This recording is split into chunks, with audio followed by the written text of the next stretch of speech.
Quand on pense à Peppa Pig, on imagine généralement juste des sauts dans des flaques de boue, des courses derrière des jouets et ces interactions adorables entre des animaux de toutes sortes. Mais, franchement, derrière tout ça, il existe une tonne de détails cachés qui passent complètement inaperçus, même pour les fans les plus attentifs de la série. Et honnêtement, je parie que tu n'as même pas idée de la quantité de choses complètement folles qui se déroulent dans cet univers tout rose. Monsieur Renard est peut-être le personnage le plus douteux de tout le dessin animé, et ce n'est vraiment pas une exagération. Dans plusieurs épisodes, il apparaît en train de faire des choses qui, s'il existait une vraie police dans cet univers, lui auraient déjà causé de sacrés problèmes. Un exemple classique, quand Émilie Éléphant s'occupe de la petite boutique du festival. Il se contente de prendre tout ce qu'il y a sur l'étal et s'en va tranquillement sans payer le moindre centime. Et ce n'est pas tout. Quand Papy Pig parle des animaux qui ont l'habitude de manger la nuit, devine qui apparaît en douce? L'air de préparer un coup pour attraper quelques poules. Mais la preuve la plus dingue apparaît dans le commissariat de la ville. Sur le mur, on peut voir deux affiches avec exactement le même symbole que celui peint sur la camionnette de Monsieur Renard. Le véhicule rempli d'objets qu'il vend, dont beaucoup semblent clairement venir de sources très douteuses. Et le plus drôle, même si son père agit presque comme un voleur, le petit Freddy Renard adore se déguiser en policier. Si un jour il devient réellement policier, imagine l'ambiance s'il doit arrêter son propre père. Et accroche-toi, parce que certains de ses secrets sont tellement étranges qu'ils vont complètement changer ta façon de voir le dessin animé. Ils vont te retourner le cerveau. Dans l'épisode de l'adieu de Madame Gazelle, on découvre que les gazelles du roc vivent dans un endroit totalement différent de celui de Peppa. On le remarque juste en regardant le décor où elles apparaissent. Tout est recouvert de neige. Si on compare avec la ville de Peppa, où il n'y a absolument aucune neige dans ce même épisode, tout indique qu'elles habitent probablement dans un endroit bien plus froid, peut-être très éloigné, ou même dans un pays au climat extrême, ou peut-être qu'elles vivent dans un lieu super élevé, comme une montagne où il fait froid en permanence. Et là, une autre question surgit. Est-ce un pays lointain? Un lieu isolé? Ou alors, est-ce que ce serait la Transylvanie, la terre du célèbre Dracula, où il neige presque toute l'année? Imagine un peu. Très peu de personnages du dessin animé ont leur vrai prénom révélé, et beaucoup pensent que Madame Gazelle est le véritable nom de la professeure des enfants. Mais en réalité, cela semble plutôt être une forme polie utilisée par tout le monde, comme un titre dans l'épisode de la fête d'adieu de Madame Gazelle. Quand Peppa Pig appelle les sœurs de la professeure, membres du groupe Gazelle du Roc, l'une d'elles l'appelle Gigi. Cela ouvre une théorie amusante. Est-ce que Gigi serait son vrai prénom? Ou est-ce que Gigi pourrait être une forme abrégée de ses initiales, GG? La première lettre serait alors son prénom réel, et le deuxième G serait celui de Gazelle. Les créateurs n'ont jamais clarifié tout ça, mais il semble bien que Gigi soit réellement le nom authentique de la professeure. L'univers de Peppa Pig est tellement fou qu'il mélange des animaux qui parlent, des légumes et inclut même des êtres humains dans des situations totalement improbables. Un exemple, quand on voit quelqu'un jouer le Père Noël dans la pièce du Monsieur Patate. Un autre, un pirate qui passe devant le commissariat pile au moment où l'agent commente que les pirates ne reviennent jamais chercher l'argent qu'on leur rend. Cela signifie que dans cet univers coexistent trois groupes. Les animaux qui vivent comme des humains, les légumes qui marchent, parlent et ont une famille.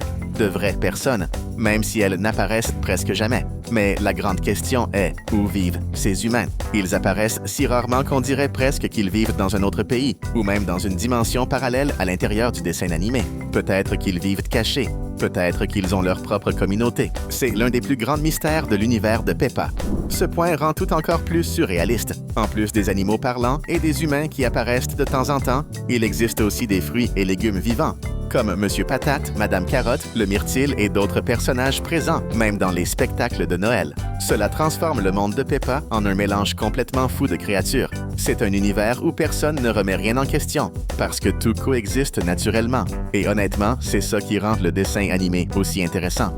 Si presque tous les personnages sont des animaux qui vivent comme des humains, alors le zoo prend une signification très particulière dans la série. Dans l'épisode où ils visitent le lieu, on voit des tortues, des pingouins et d'autres animaux qui y vivent comme des animaux normaux. Cela laisse entendre que seuls les animaux ayant un intellect moins développé et qui ne parlent pas restent enfermés comme attraction. C'est comme une prison zoologique pour ceux qui n'ont pas atteint le même niveau de conscience que Peppa, George et le reste du groupe. C'est un concept vraiment étrange quand on y pense trop, et encore un des nombreux mystères du dessin animé. Il existe un détail presque imperceptible dans plusieurs épisodes de Peppa. Chaque fois qu'une horloge apparaît pour mostrar une scène matinale, elle reste fixée sur 10 heures. Au zoo, par exemple, l'horloge indique exactement cet horaire. et quand Peppa et George entrent dans le bureau de Papa Pig, au moment précis où ils dessinent la maison de Monsieur Loup, là aussi, les mêmes 10 heures. Cela peut être de la paresse de la part des animateurs, une sorte de marque de fabrique du studio ou tout simplement un horaire symbolisant le milieu de la matinée.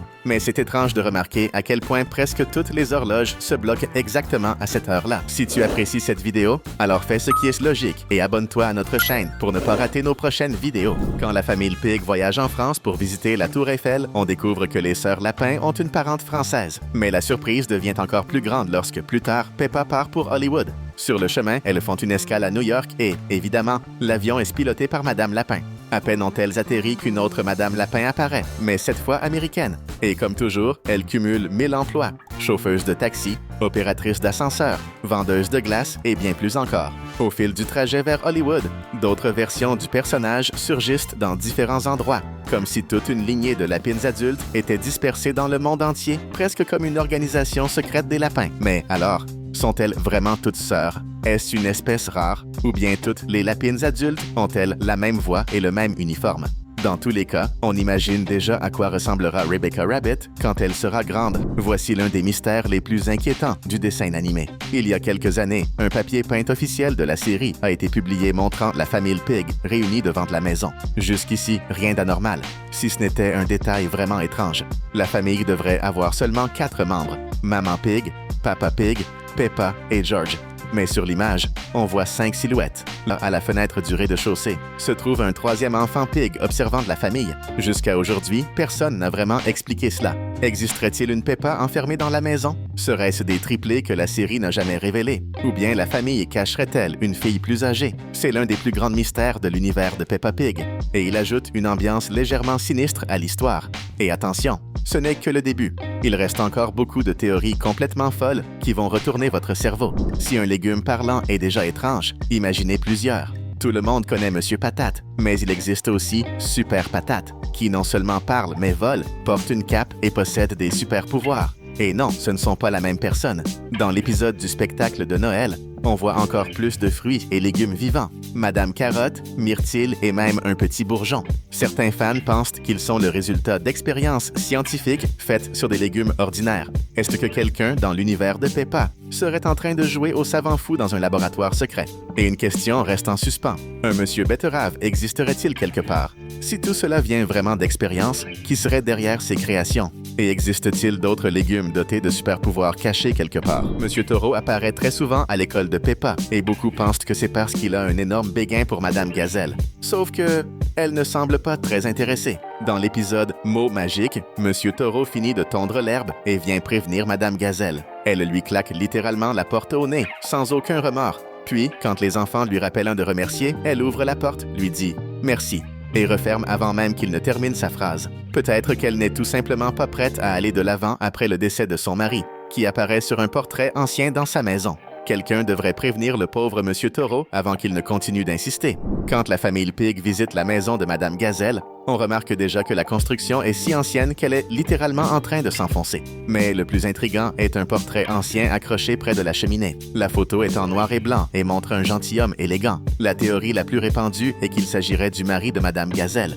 Probablement quelqu'un qui est mort depuis très longtemps, car elle donne l'impression d'avoir des siècles d'existence, en plus d'avoir une aura gothique qui rappelle les vampires. Après tout, elle adore les chauves-souris et parle toujours de son pays natal d'une manière un peu sombre. Alors, cet homme serait-il une sorte de version gazelle du comte Dracula? Nous voilà arrivés à la fin de cette vidéo, mais on te laisse ici 2 autres vidéos super sympas pour continuer à découvrir encore plus de détails cachés et d'easter eggs issus de films et de séries célèbres.